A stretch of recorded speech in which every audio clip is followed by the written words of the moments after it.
Hai, nama saya Rasyela Ratu. Saat ini saya akan mempresentasikan tugas audit pemasaran pada perusahaan Apple. Profil perusahaan.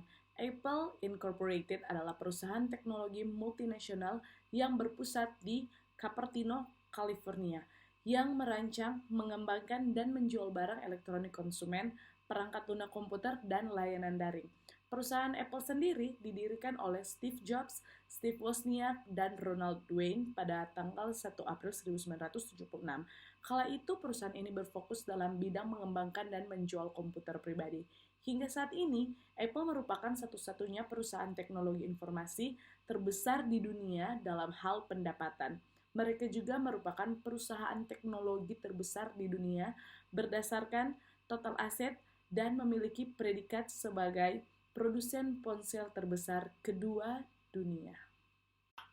Visi dan misi dari Apple. Visi Apple di setiap meja dan misi Apple memicu revolusi komputer pribadi pada tahun 1970-an dengan Apple II dan diciptakan kembali komputer pribadi pada tahun 1980 dengan Macintosh. Apple berkomitmen untuk membawa pengalaman komputasi personal terbaik kepada siswa, pendidik, profesional kreatif, dan konsumen di seluruh dunia melalui inovatif software, hardware, dan persembahan internet. Oke, next ada produk Apple. As you can see on the screen, ini semua adalah barang yang Apple ciptakan, yaitu Mac, iPad, iPhone, iPod, Apple Watch, Apple TV, HomePod, perangkat lunak, kendaraan listrik, dan yang terakhir Apple Energy. Analisa SWOT pada perusahaan Apple. Strength yang pertama, kuatnya pengaruh merek dan gambaran dari produk Apple. Apple berhasil menciptakan merek dan gambaran sebuah produk yang sangat bernilai di dunia ini. Merek tersebut sangat membantu Apple dalam pencapaian keuntungan perusahaannya. Yang kedua pada strength, tingginya margin keuntungan. Strategi Apple adalah menetapkan harga yang tinggi demi menjaga prestige dari mereknya, di mana harga tersebut memberikan margin keuntungan yang tinggi. Apple memiliki kelebihan di bidang harga karena ia mampu menyesuaikan harga pasaran juga mencapai keuntungan yang signifikan. Yang ketiga pada strength ada proses inovasi yang efektif. Inovasi yang terus-menerus memungkinkan Apple untuk berkompetisi dengan saingan karena Apple telah menciptakan keuntungan kompetitif melalui teknologi yang selalu diperbaruinya. Oke, pada weakness yang pertama, terbatasnya jaringan distribusi. Kebijakan perusahaan yang eksklusif menyebabkan Apple memiliki jaringan distribusi yang terbatas. Strategi yang eksklusif mengontrol seluruh distribusi produk tetapi membatasi pencapaian pasar perusahaan karena strategi harga yang bersifat premium. Yang kedua pada weakness, tingginya harga jual. Keuntungan penjualan Apple hanya diperoleh dari konsumen yang memiliki budget tinggi. Kategori pasar yang seperti ini hanya terbentuk dari konsumen dari kelas menengah dan ke atas saja. Yang ketiga, pada weakness, penjualan dibatasi terutama untuk pasar yang mewah atau tinggi. Konsumen dari kelas bawah memenuhi pasar global, kurang memungkinkan untuk membeli produk Apple. Hal ini dikarenakan karena produk Apple memiliki harga yang relatif tinggi. Opportunity. Yang pertama, perluas jaringan distribusi. Apple memiliki kesempatan untuk memperluas jaringan distribusinya seperti kesempatan secara langsung berhubungan dengan kelemahan dari terbatasnya jaringan distribusi perusahaan. Kesempatan ini dapat membantu perusahaan dalam mengubah strategi distribusi dan mencapai konsumen lebih banyak pada pasar global. Yang kedua di opportunity, meningkatkan permintaan untuk tablet dan smartphone.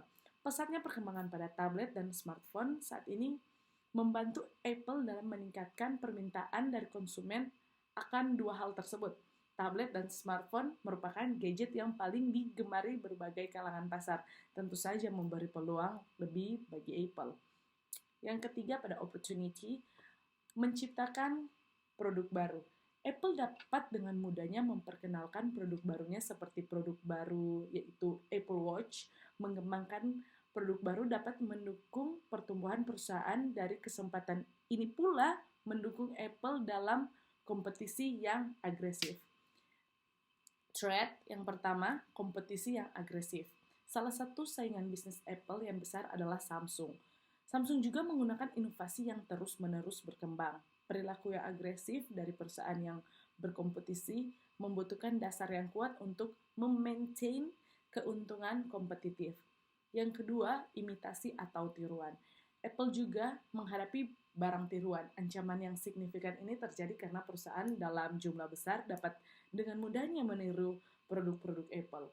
Beberapa perusahaan lokal dan regional dapat meniru sebagian dari desain produk Apple. Yang ketiga, meningkatkan biaya pekerja pada negara di mana Apple ditanamkan. Peningkatan biaya pekerja pada negara-negara yang Apple didirikan seperti China dapat mengurangi margin keuntungan atau memaksa untuk menetapkan harga jual yang lebih tinggi. Oke, lanjut sekarang pada segmenting, targeting, positioning pada perusahaan Apple. Segmentasi adalah suatu proses di mana kita membagi dan menggolongkan pasar ke dalam kelompok yang memiliki perilaku dan kebutuhan yang sama. Jika dilihat dari berbagai promosi dan iklan yang dilakukan oleh Apple, maka dapat dilihat segmentasi dari keseluruhan produk Apple tersebut. Segmentasi Apple dapat dilihat sebagai berikut. Yang pertama, demografis. Apple mengkhususkan pada pria wanita dengan rentang usia 17-35 tahun, di mana dalam usia produksi dengan penghasilan rata-rata 3 juta per bulan dan bisa dikatakan kalangan menengah ke atas. Yang kedua, psikografis, dengan pertimbangan bahwa pria dan wanita pada rentang umur 17-35 tahun menyukai gadget yang canggih untuk memenuhi kebutuhan dan meningkatkan gengsinya. Yang ketiga, geografis.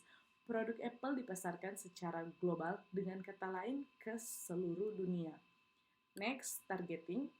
Apple menargetkan produknya pada pasar atau orang-orang yang mementingkan gaya, desain, dan kesederhanaan produk, di mana hampir semua produk Apple memiliki user interface yang memiliki gaya dalam tampilan tetapi mudah digunakan. Dan yang terakhir, positioning. Apple memposisikan produknya sebagai produk eksklusif dan berbeda dibandingkan dengan produk pesaingnya. Karena hal itu, Apple memberikan kesan bahwa produknya adalah produk yang kalangan atas, bahkan untuk produk termurah mereka sekalipun ya bisa dibilang termasuk mahal. Sekian presentasi dari saya. Terima kasih.